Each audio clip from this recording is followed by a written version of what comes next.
How's everybody doing today? I just wanted to check in with you to give you a little bit about what I'm reading now, what I just finished reading, and a couple of thoughts that I have on the books that I'm reading. And now, the book that I just finished reading is Colson Whitehead, The Underground Railroad. This is an historical fiction novel. It's an amazing book. I read the book because I was watching the special on Hulu, the series on Hulu, and I wanted to find out how the story ended. So I read the book. Of course, the show was unceremoniously canceled. So I picked up the book.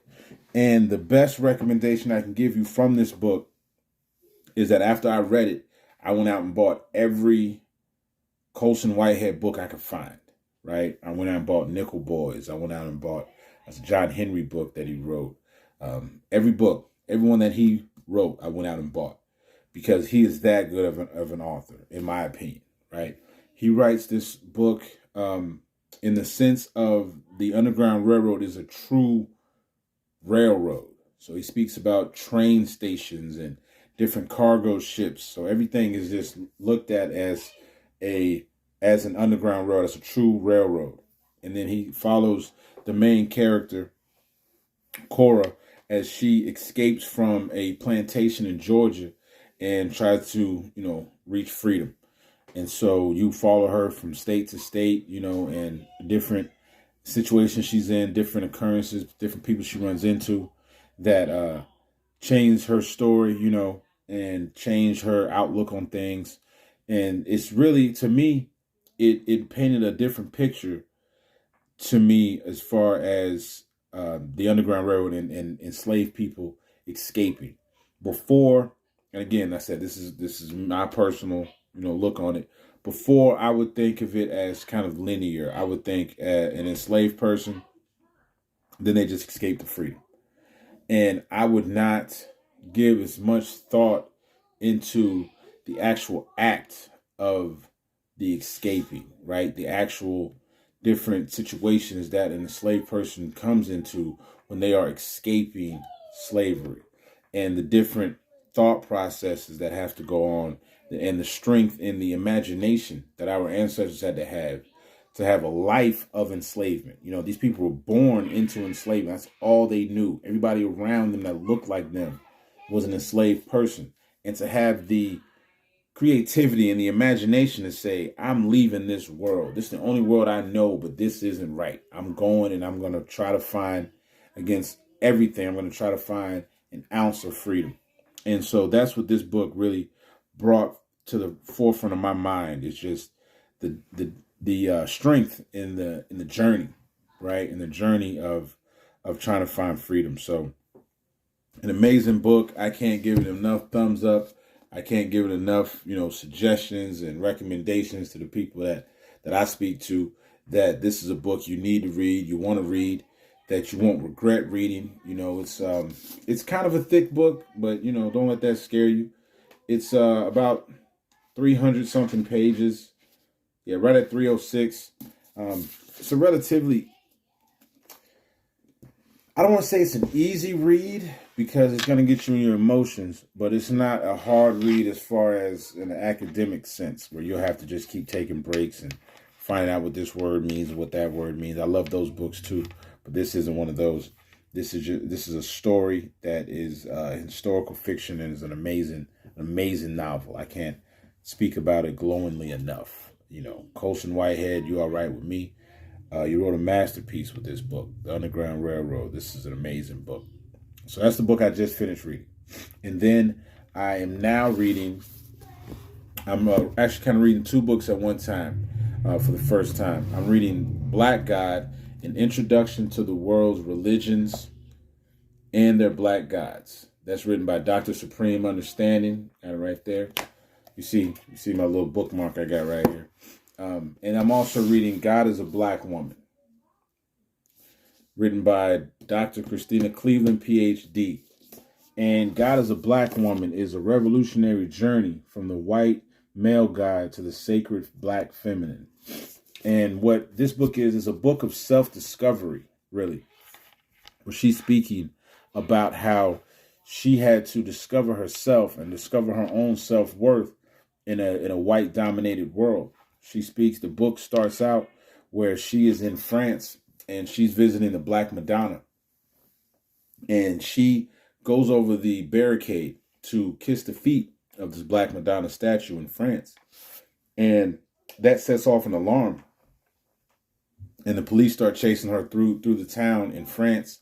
And, you know, she has to jump into this bathroom and go into this store and try to, you know, evade the police.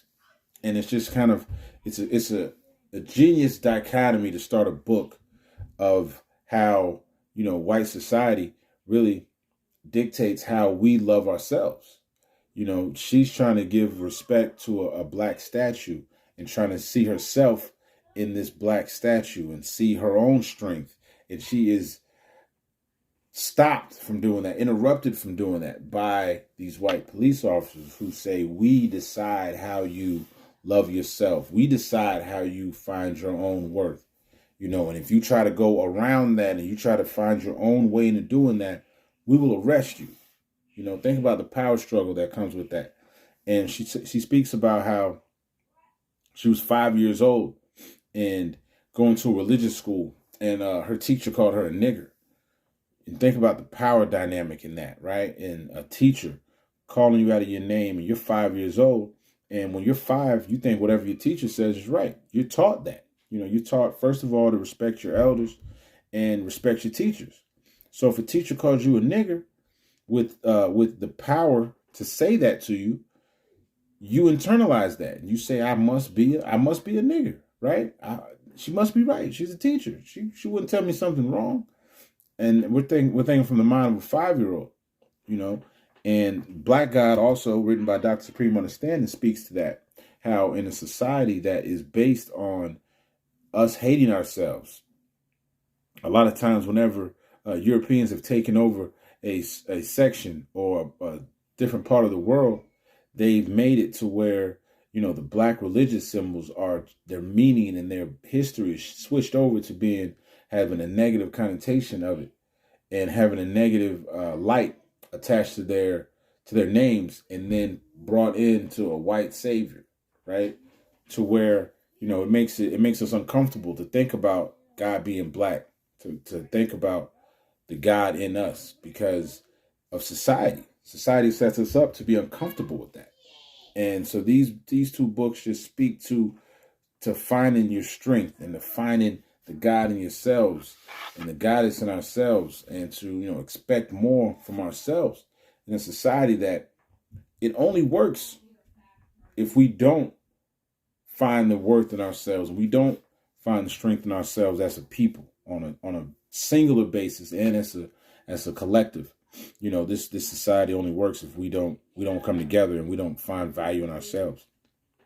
So that's what these two books are highlighting for me. You know, I don't know if anybody else has read God is a Black Woman. It's a relatively new release, but the title grabbed me immediately. And the video when she was speaking about why she wrote the book really, really grabbed my attention and made me really want to read it. So that's what I'm reading right now. I just started God is a Black Woman Saturday, so I'm not far at all. I'm only on page 15. I'm not a speed reader. I'm sorry, but this is a book that I'm sure I'm going to read in a relatively short amount of time, because the title and the story is so well written to begin with, and she's a great author. So I can tell this is something that really, really grabbed me and had me, you know, reading it on a daily basis. So if anybody else has read these books, God is a Black Woman or Black God, please in the comments let me know what you thought about the books. If maybe you want to jump on YouTube Live with me and talk about these books, or talk about a book that you have read recently, reading now, a book that you wrote, writing now, that you want to write, by all means, get in those comments, let me know, and we'll get it together, and we'll talk about anything you want to talk about, right? As long as it's got something to do with literature, we'll talk about it. And these also, before I sign off, I wanted to give you a short kind of explanation on the reason why I named the Black Book Club the Black Book Club, which I was reminded when I started reading these books, is that when I was young, right, the word black, or the title black, the color black, was immediately assigned to everything wrong. You know, black hole, no intelligent matter lives within it. You know, when a bad person in a cartoon, the villain is always black, always wearing black, and the hero is wearing white. You know, so you introduce to good and evil that way, and so black is evil. So we internalize that. I know I did. We internalized that as a people. So when I wanted to start this company, I wanted to name it the Black Book Club because I wanted something positive to be with that word black, with that title black. I wanted a positive, definition to go with that. So, and I wanted to let people know who my target audience is. I wanted people to know exactly who I'm speaking to. I'm talking to my people. I'm talking to my folks. So I wanted to name it the Black Book Club for that reason, and that reason entirely is I'm a black man with a book club, right? With a book business, and I wanted that to be known. So that's the reason why I named it the Black Book Club. So this is a quick story that really I was reminded of when I started reading these books and Underground Railroad. I just get reminded of it every time I start reading a book on why I named it and why I still love the name, the Black Book Club, because it's so powerful. So just a quick story for you. Like I said, I just wanted to check in with everybody, see everybody's doing. So I appreciate you all watching this video, and we'll have another one coming up really soon. Thank you again.